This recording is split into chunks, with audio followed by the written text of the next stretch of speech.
اگر ایسا تھا تو اسے یہ سب سمجھانے اور بتانے والا کون تھا؟ میرے ذہن میں بہت سے سوالات ایک ساتھ چلنے لگے۔ میں نے نیلم کو دیکھا تو وہ مسکرا رہی تھی۔ مجھے یوں لگا گویا وہ میرے دماغ میں چلتی باتوں کو سمجھ کر ہنس رہی ہے۔ اس نے خود ہی کہہ دیا کہ آپ یہی سوچ رہے ہیں کہ اتنی چھوٹی سی ہو کر اتنا بڑا فیصلہ کیوں کر لیا۔ اب تو میرا حال یوں تھا کہ کاٹو تو بدن میں لہو نہیں۔ میں نے کسی مجسمے کی مانند اس بات میں سر ہلا دیا۔ میرا پورا جسم کان بن چکا تھا تاکہ میں نیلم کی ہر بات بڑے غور سے سن سکوں۔ میں ہندو تھی۔ میرے والدین مجھ پر بڑا ظلم کرتے تھے۔ انہوں نے گھر سے نکال دیا۔ پھر میری زندگی میں بہت سی مشکلات آئیں تو ایک شخص مجھے اپنے ساتھ یہاں پر لے آیا۔ میں یہاں کی رہنے والی نہیں ہوں، کہیں اور کی ہوں۔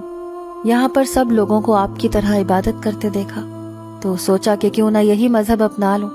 ویسے بھی اپنے مذہب سے مجھے بالکل بھی لگاؤ نہیں تھا، تو میں نے اماں جی سے پوچھا۔ انہوں نے سب کچھ بتایا۔ اس دن کے بعد سے میں یہاں قرآن پڑھنے آتی ہوں۔ مجھے یقین نہیں آ رہا تھا کہ وہ سچ بول رہی ہے۔ تبھی میں نے پوچھا کہ تم رہتی کہاں ہو؟ اس بات پر وہ چند لمحے چپ رہی تو میں نے سوال بدل کر پوچھا، تم یہاں آئی کس کے ساتھ ہو؟ وہ اب بھی چپ رہی اور اپنی بوری اٹھا کر وہاں سے جانے لگی تو میں بے ساختہ اسے پکار بیٹھا اور کہا، رکو، یہ بھاری ہوگی، میں تمہیں گھر تک چھوڑ آتا ہوں۔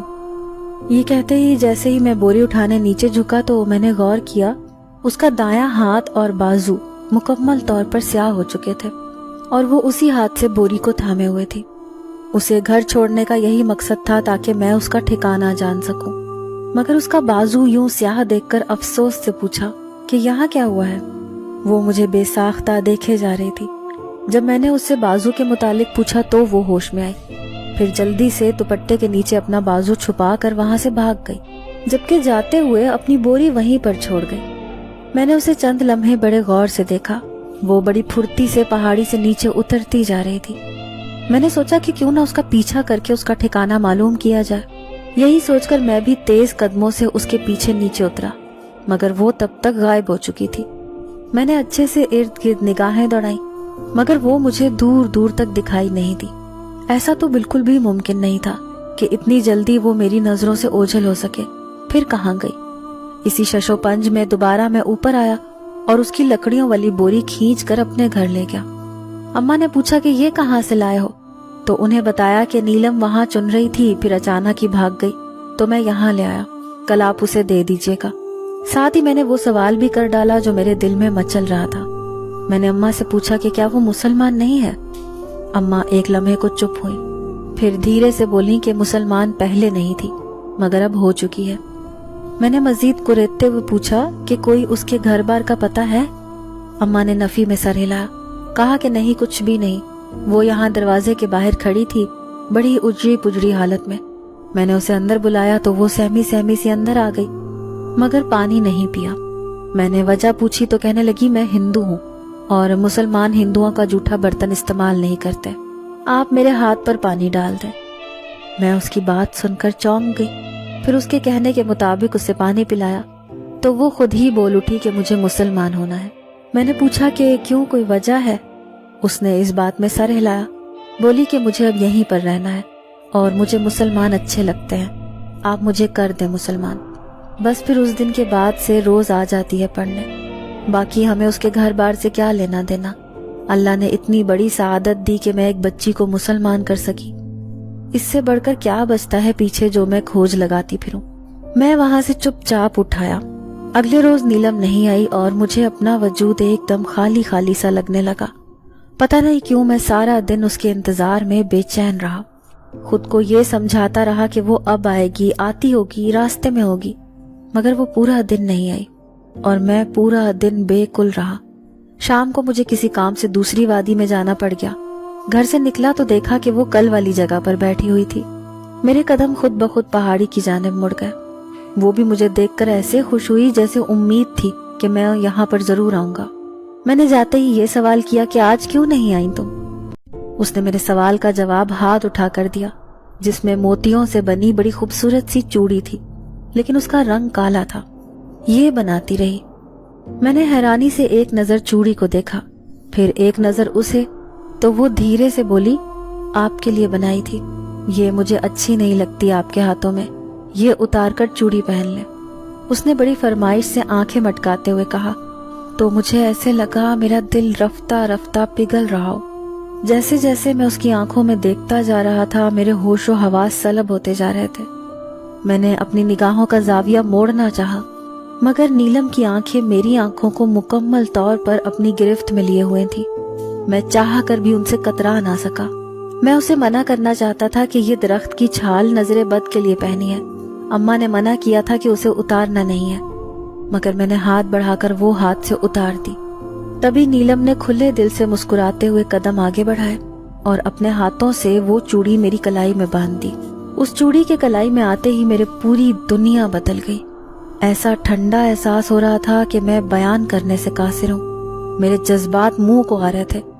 پتہ نہیں وہ 7 سال کی بچی نیلم مجھے کیوں بے حد حسین اور اچھی لگ رہی تھی۔ میرے دل نے بے اختیار خواہش کی کہ مجھے اسے اپنی زندگی میں شامل کر لینا چاہیے۔ اسی لمحے وہاں اماں آ گئی۔ انہوں نے مجھے پیچھے سے پکارا تو وہ سارا سحر جو مجھ پر طاری ہو چکا تھا وہ ایک دم سے ٹوٹ گیا۔ میں واپس ہوش و حواس کی دنیا میں لوٹ آیا۔ میں نے مڑ کر اماں کو دیکھا تو انہوں نے میرے ہاتھ میں میرا بٹوا تھام رکھا تھا جو میں گھر پر ہی بھول چکا تھا۔ واپس مڑ کر میں نے نیلم کی جانب دیکھا تو ہکا بکا رہ گیا، وہ وہاں نہیں تھی۔ اماں نے مجھ سے پوچھا کہ کس سے باتیں کر رہے تھے۔ میں کبھی اس جگہ دیکھتا جہاں نیلم کھڑی تھی تو کبھی اماں کو دیکھتا۔ میں نے چوڑی والا ہاتھ آگے کرتے ہوئے کہا وہ نیلم تھی یہاں پر ابھی، لگتا ہے آپ سے ڈر کر بھاگ گئی ہے۔ اس نے مجھے یہ چوڑی دی، کہہ رہی تھی کہ وہ عجیب سی چھال آپ کے ہاتھ میں بالکل اچھی نہیں لگ رہی۔ اماں نے نیچے دیکھا تو وہاں پر کوئی چھال نہیں تھی جو میں کہتا کہ ابھی ہاتھ سے اتاری ہے۔ اماں نے ایک نظر چوڑی کو دیکھا، پھر میری کلائی تھام کر بولی سیف تمہیں منع کیا تھا نا کہ وہ نہیں اتارنا، دیکھو ہاتھ کیسے گرم ہو رہا ہے تمہارا، چلو دوبارہ سے میں تمہیں دربار پر لے کر چلوں۔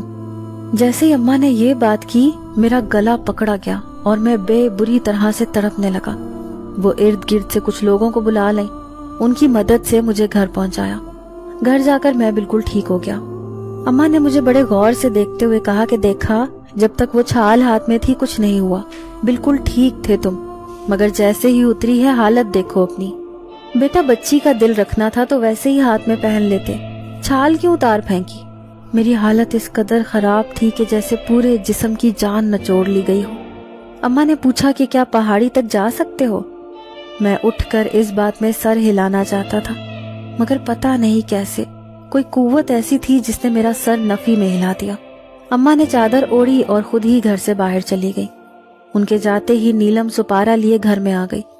میں نے جیسے ہی اسے دیکھا میرا جسم ایک دم سے ٹھیک ہو گیا اور وہ ساری طاقت جو نچڑ چکی تھی مجھے واپس مل چکی تھی۔ میں نیلم کو دیکھتے ہی ایک دم سے حشاش بشاش ہو گیا۔ تم تب کیوں بھاگی تھی جب اماں وہاں پر آئی تھی؟ میں نے بظاہر غصے سے پوچھا، مگر میں محسوس کر سکتا تھا کہ اس سے بات کرتے ہوئے ایک شوخی میرے پورے وجود کا احاطہ کیے ہوئے تھی۔ اس نے دھیرے سے مسکراتے ہوئے کہا کہ اماں جی وہاں آ گئی تھی نا، تو میں نے آج صبح کی چھٹی کی تھی، بس اسی وجہ سے بھاگ گئی۔ میں چپ کر گیا۔ اس نے کہا اماں جی کہاں ہیں؟ میں نے سوچا صبح نہیں گئی تھی تو چلو شام کا سبق لے لیتی ہوں، ایسے وہ غصہ بھی نہیں کریں گی۔ میں نے اسے بتایا کہ وہ چھال لینے گئی ہیں، تمہاری وجہ سے مجھے کافی ڈانٹ پڑی ہے۔ اماں نے سخت تائید کی تھی کہ وہ ہاتھ سے نہیں اتارنی۔ یہ سن کر اس کے چہرے کی رنگت ایک دم سے متغیر ہوئی۔ وہ دھیرے سے بولی کہ ایسا تو نہیں کرے میرے ساتھ۔ میں نے حیرانی سے پوچھا کہ اس میں برا ہی کیا ہے اور کیا کر رہا ہوں میں جو تمہیں ناگوار گزر رہا ہے؟ اب مجھے ہلکا ہلکا غصہ آنے لگا۔ اس نے کہا کہ اتنی خوبصورت چوڑی بنائی ہے میں نے آپ کے لیے اور آپ اس کے ساتھ وہ بدصورت سی چھال پہنیں گے جس کا کوئی فائدہ ہی نہیں ہے۔ تبھی اماں واپس آ گئیں۔ انہوں نے میرے ہاتھ میں آتے ہی وہ چھال واپس باندھ دی۔ میں نے یوں ہی نظر اٹھا کر نیلم کو دیکھا تو اس کا خون جیسے چہرے سے نچڑ چکا تھا۔ وہ بہت ہی ڈر اور خوف میں کھڑی تھی۔ اماں نے اس کی جانب دیکھا اور کہا بیٹھ جاؤ بیٹی، میں آ کر سبق سنتی ہوں، مگر وہ اپنی جگہ پر ہی کھڑی رہی۔ اماں نے مجھے چھال باندھ کر واپس مڑی تو ان کی نظر نیلم کے سیاہ ہوئے بازو پر پڑی۔ انہوں نے پریشانی سے پوچھا یہاں کیا ہوا ہے، یہ کیسے سیاہ ہو گیا، کسی چیز کو چھوا تھا؟ مگر وہ بے حس و حرکت کھڑی بس مجھے ہی دیکھتی جا رہی تھی۔ اس کی آنکھوں سے موٹے موٹے آنسو بہنے لگے۔ اب کی مرتبہ میں اور اماں دونوں ہی گھبرا گئے، کیونکہ ہمیں نہیں پتا تھا کہ ایسا کیا ہوا ہے جو وہ اس قدر پریشان ہو کر رونے لگی ہے۔ اماں مجھ سے پوچھنے لگی کہ تم نے اسے کیا کہا ہے۔ میں مسلسل نفی میں گردن ہلا رہا تھا کہ میں نے اسے کچھ بھی نہیں کہا، بس ابھی سپارہ پڑھنے آئی، پھر کہا کہ چوڑی کے ساتھ بدصورت چھال پہننا ضروری ہے، اوپر سے آپ آ گئی تو باقی سب کچھ آپ کے سامنے ہے۔ اماں نے اس کی طرف دیکھا اور پوچھا، نیلم کیا ہوا ہے، مجھے بتاؤ، مگر وہ نفی میں گردن ہلاتے ہوئے وہاں سے بھاگ گئی۔ پیچھے ہم دونوں ہی گہری سوچ میں مگن ہوئے تھے۔ پتہ نہیں اسے کیا ہوا تھا اور وہ ایسا رد عمل کیوں دے کر گئی تھی۔ اماں کو ابھی بھی مجھ پر شک تھا، وہ بار بار یہی پوچھ رہی تھی کہ سیف تم نے کوئی بدتمیزی تو نہیں کی اس کے ساتھ، جبکہ میں اماں کے الفاظ سن کر شرمندہ ہو گیا۔ میرا جی چاہا ابھی زمین پھٹے اور میں اس میں سما جاؤں۔ میں نے ان کی قسم کھائی کہ اس بچی کو میں نے کچھ بھی نہیں کہا۔ پتہ نہیں کیا ہو گیا اچانک سے۔ اس کے بعد کافی دن تک نیلم واپس نہیں آئی۔ اماں ہر شام افسوس سے کہتی، پتہ نہیں کیا بنا اس بچی کے ساتھ، میں تو بڑی خوش تھی کہ کسی کو تو مسلمان کیا، مگر وہ تو واپس ہی نہیں آئی۔ چلو خیر، چھوٹی بچی تھی، اس میں کہاں بڑوں جیسی عقل۔ اماں نے یہ کہہ کر بات پر مٹی ڈالنے کی کوشش کی، مگر میں انہیں ٹوک بیٹھا کہ ایسا نہیں ہے، وہ بچی نہیں تھی، انسانوں سے زیادہ عقل تھی اس میں۔ اماں نے حیرانی سے مجھے دیکھا، پھر چپتے ہوئے لہجے میں بولی کہ تمہیں کیسے پتا؟ میں نے کندھے اچکا دیے۔ میں نہیں جانتا کیسے، مگر مجھے پتا ہے۔ اماں چپ کر گئی۔ میں خود بڑا پرسکون ہوا تھا۔ میں نے محسوس کیا تھا کہ جب سے نیلم منظر عام سے دور ہٹی تھی، میری زندگی میں سکون آ گیا تھا۔ میں پہلے جو ہر وقت کسی بوجھ تلے رہتا تھا، وہ مجھ سے ہٹ گیا تھا۔ میں آزاد ہو گیا تھا۔ پہلے تو عجیب سی پریشانی میں گھر میں ہی نمازیں پڑھ لیا کرتا تھا۔ میں نے دوبارہ سے مسجد میں جانا شروع کر دیا، مگر جس دن پہلی مرتبہ گیا اس روز وہی ملنگ مسجد کے باہر کھڑا ہوا تھا۔ میں اسے دیکھتے ہی آہستگی سے قدم اٹھانے لگا۔ اس نے ایک نظر مجھے دیکھا، پھر دھیرے دھیرے چلتا ہوا میرے قریب آیا، میرے کندھے پر ہاتھ رکھ کر بولا، مضبوط بن، ابھی سے خوش نہ ہو، وہ گئی نہیں ہے، واپس لوٹے گی، اس کا دل ٹوٹا ہے، اس مرتبہ زیادہ تیاری سے آئے گی، خود کو کمزور ظاہر نہ کرنا، سمجھ رہا ہے، محتاط رہنا۔ اتنا بول کر ملنگ نے دھیرے سے میرے کندھے پر تھپکی دی اور وہاں سے چل دیا۔ مجھے لگا جیسے آج وہ صرف میرے لیے ہی یہاں آیا تھا، مجھے ان باتوں سے آگاہ کرنے، مگر ان باتوں کا تعلق کس سے ہے آخر؟ میں نے سوچنا چاہا تو بار بار میری نگاہوں کے سامنے نیلم آ رہی تھی۔ میرے اندر سے مجھے بڑی بری طرح سے محسوس ہو رہا تھا کہ ملنگ نیلم کی ہی بات کر رہا تھا، مگر کیوں؟ ہاں، نیلم ہی تھی جو اچانک سے میری زندگی میں آئی تھی، تو میں بے چین ہو گیا۔ اس کے جاتے ہی سکون کا احساس میرے رگو پے میں اتر گیا۔ اور اب ملنگ بھی یہی بات کر رہا تھا کہ وہ واپس آئے گی، تمہیں مضبوط ہونا پڑے گا۔ وہ کون ہے؟ آخر 7 سال کی بچی میں ایسا کیا ہے جو اس کے لیے میں تیاری رکھوں؟ یہی سب کچھ سوچتا ہوا میں مسجد کے اندر چلا گیا۔ نماز بھی پورے خشوع و خضوع کے ساتھ نہیں پڑھ سکا، بس دماغ الجھا ہی رہا۔ نماز پڑھ کر میں باہر نکلا تو مجھے وہی پہلے والا احساس ہوا کہ کوئی مجھے دیکھ رہا ہے۔ میں نظر انداز کر کے اپنے گھر کے راستے پر چل دیا۔ جب ایک جھاڑی پر میری نظر پڑی تو دل کانپ کر رہ گیا، کیونکہ اس جھاڑی میں سے 2 سرخ آنکھیں مجھے گھور رہی تھیں، ان سے نکلتے شعلے باقاعدہ دکھائی دے رہے تھے۔ میں نظر انداز کر کے تیز تیز قدم اٹھاتا وہاں سے آگے بڑھا، مگر تھوڑا آگے جاتے ہی میرا راستہ بہت سے راستوں میں تبدیل ہو گیا۔ وہاں بالکل ایک جیسے 10 راستے بن گئے۔ مجھے کچھ سمجھ نہیں آ رہا تھا کہ کس راستے پر جاؤں۔ یہ جو کچھ ہو رہا تھا بہت عجیب تھا، جو مجھے اندر سے ہی خبردار کر رہا تھا کہ یہی سب تھا جس کی بات ملنگ کر رہا تھا۔ میں ایک راستے پر بسم اللہ پڑھ کے آگے بڑھتا گیا، اور دیکھتے ہی دیکھتے وہاں دھند سی چھا گئی، سارے راستے مٹ گئے۔ میں تھوڑا پرسکون ہوا کہ چلو یہ پل صراط بھی پار کر لی، مگر یہ میری خوش فہمی تھی، کیونکہ سامنے سے ایک بہت تیز بگولا چلتا ہوا آ رہا تھا۔ اس سے پہلے کہ میں سنبھلتا، اس بگولے نے مجھے اپنی لپیٹ میں لے لیا، اور پھر میری آنکھوں کے آگے اندھیرا چھا گیا۔ جب دوبارہ آنکھ کھلی تو میرے سامنے اماں بیٹھی تھی، جو مسلسل مجھ پر کچھ پڑھ کر پھونکتی جا رہی تھی۔ میں نے حیرانی سے پوچھا کہ میں گھر کیسے پہنچا؟ میں تو وہ اماں نے میری بات کاٹ دی۔ کہا کہ ہاں تم ایک بگولے کی زد میں آ گئے تھے. میں کسی کے گھر جا رہی تھی, دیکھا راستے میں کوئی بگولے میں پھنسا ہوا ہے, تو جلدی سے ارد گرد کے لوگوں کو پکارا, مگر جب اس شخص کو نکالا تو میرے ہوش ہی فنا ہو گئے, کیونکہ وہ شخص کوئی اور نہیں, میرا خود کا بیٹا تھا. سیف, اللہ نے تمہاری زندگی بچانی تھی اور وہ بچا لی, شکر ادا کرو. میں چپ کر گیا. میرا دل بہت چاہا کہ اماں کو ساری بات بتا دوں, مگر پتہ نہیں کیوں زبان تالو سے ہی چپکی رہی. میں نے 2-3 مرتبہ بولنے کی کوشش کی, مگر الفاظ گڈ مڈ ہو رہے تھے. بالآخر میں نے یہ خیال ہی نکال دیا اور ذہن کو بالکل خالی کر کے آنکھیں بند کر کے لیٹ گیا. مجھے فی الحال ان خوفزدہ کر دینے والی سوچوں سے فرار چاہیے تھا, لیکن جیسے ہی آنکھیں بند کی میری آنکھوں کے سامنے نیلم آ گئی. وہ کوئی خیال یا تصور نہیں تھا, وہ حقیقتاً میری بند آنکھوں کے پردے پر تھی, اور مجھے دیکھ کر کبھی زور سے رونا شروع کر دیتی, کبھی اونچا اونچا ہنسنے لگتی. میں نے دل ہی دل میں اس سے پوچھا کہ کون ہو تم, کیا چاہتی ہو؟ میں جانتا ہوں جو تم دکھائی دیتی ہو وہ ہو نہیں, تمہاری اصلیت کچھ اور ہے. اس بات پر وہ روتے ہوئے بولی کہ جب اتنا سمجھ چکے ہو تو مجھے کیوں نہیں سمجھ پائے؟ میں تمہارے ساتھ رہنا چاہتی تھی, مگر تمہاری ماں نے مجھے دور کر دیا. میں نے حیرانی سے پوچھا کہ میں نے تمہیں کچھ بھی نہیں کہا, تم خود گئی تھی وہاں سے. اس نے ہنستے ہوئے کہا, اچھا اگر یہ بات ہے, اگر تم اپنی بات پر سچے ہو تو وہ چھال اتار کر پھینکو, پھر فیصلہ ہو جائے گا کہ کون غلط ہے اور کون صحیح. ساتھ ہی میری آنکھیں جیسے کسی نے زبردستی کھول دی ہوں. میں نے ایک نظر اپنے ہاتھ پر بندھی چھال کو دیکھا تو ایک جھٹکے سے میں نے اسے اتار کر دور پھینک دیا, کیونکہ میں تھک گیا تھا اس بھول بھلائیے سے. میں حقیقت جاننا چاہتا تھا, مگر یہ بھی جانتا تھا کہ جب تک یہ چھال میرے پاس رہے گی میں حقیقت سے واقف نہیں ہو سکتا. یہ بھی مجھے کسی نے نہیں بتایا, لیکن یہ سب باتیں میں اندر ہی اندر جانتا تھا, جیسے کسی نے میرے دل میں انڈیل دی ہوں. جیسے میں نے وہ چھال اتاری کمرے میں ہوا کے جھونکے آنے لگے. اماں بھاگ کر میرے پاس آئیں, پوچھا کہ یہ سب کیا ہو رہا ہے. میں نے اماں سے کہا, اماں آج میں ساری پہیلیاں سلجھا کر رہوں گا, بس آپ درمیان میں نہ آئیے گا.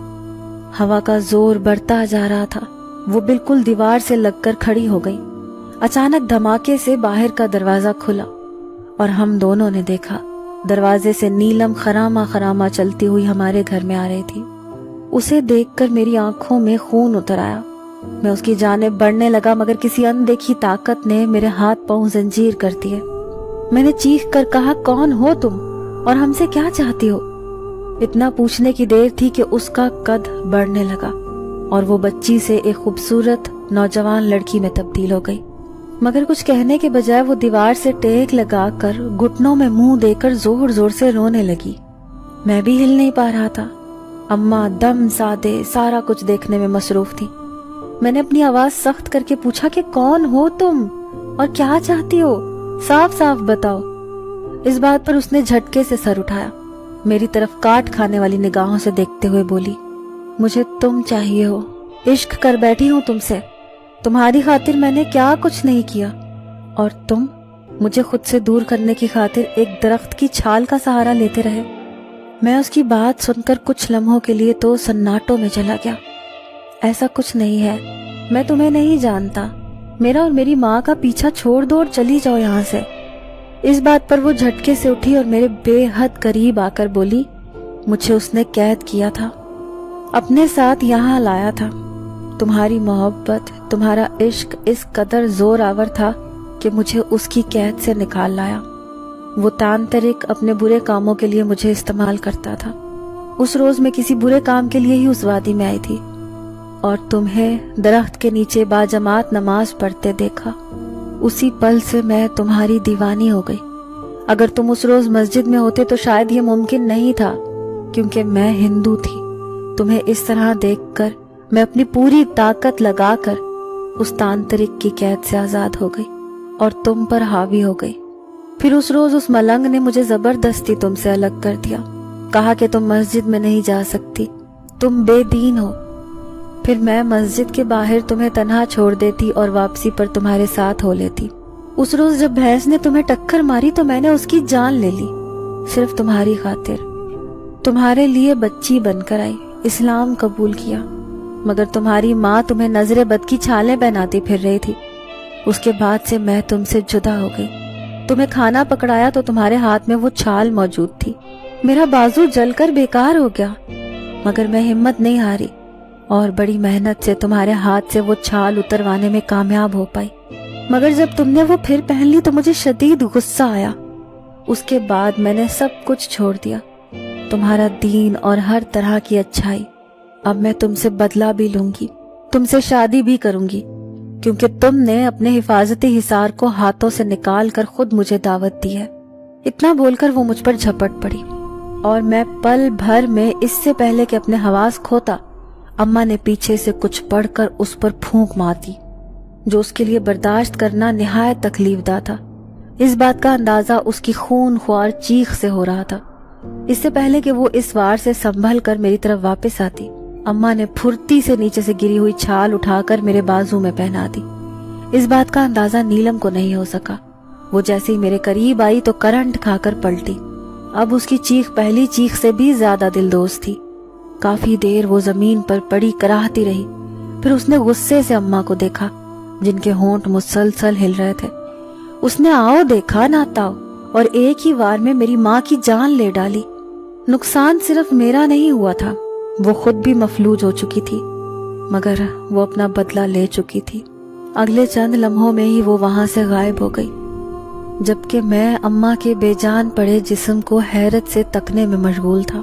اس قصے کو 6 سال ہو چکے ہیں۔ ان 6 سالوں میں وہ اکثر مجھے ڈراؤنے خواب میں آتی ہے۔ ابھی بھی اپنی پوری کوشش کر چکی ہے کہ کسی طرح میں وہ چھال بازو سے نکال پھینکوں، مگر میں نے ایسا نہیں کیا، کیونکہ میں جانتا ہوں جس روز ایسا ہوا وہ میری زندگی کا آخری دن ہوگا۔ شاید میں ایسا کر بھی دیتا، لیکن پھر میری ماں کی قربانی رائے گاں جاتی، جو انہوں نے اپنی جان گنوا کر میرے ہاتھوں میں وہ چھال باندھی تھی۔ آج تک میں اکیلا ہوں، صرف نیلم کی وجہ سے۔